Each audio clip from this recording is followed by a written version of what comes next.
आणखी एका breaking news आहे। संतोष देशमुख हत्या प्रकरणातील आरोपींना जेलमध्ये व्हीआयपी ट्रीटमेंट मिळत असल्याचा संशय देशमुख यांचे बंधू धनंजय देशमुख यांनी व्यक्त केलाय।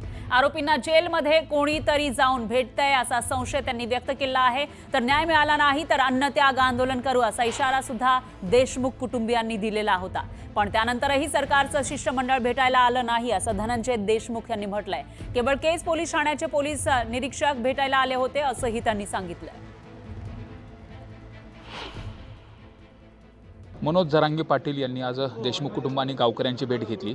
त्यानंतर नेमकी धनंजय देशमुख यांची काय प्रतिक्रिया आपण जाणून घेणार आहोत। काय सांगाल, आज दादांशी चर्चा झाली, सविस्तर चर्चा झाली, काय चर्चा झाली आणि दादा नेमकं काय आश्वासन दिलं? जे गावकऱ्यांनी जे पवित्रा घेतला आहे उपोषणाचा, जे अन्नत्याग उपोषण करणार आहेत, आंदोलन करणार आहेत, दादांची प्रामाणिक भावना ही होती की जे पीडित कुटुंब आहे, जे पीडित गाव आहे, जे गावचा प्रमुख गेलेला आहे, तर त्याच्या न्यायाच्या भूमिकेमध्ये एखादं आंदोलन करण्याची वेळ येते, तर त्यांची प्रामाणिक भावना ही होती की हे आंदोलन झालं नाही पाहिजे, देशमुख कुटुंबियाला न्याय मिळाला पाहिजे।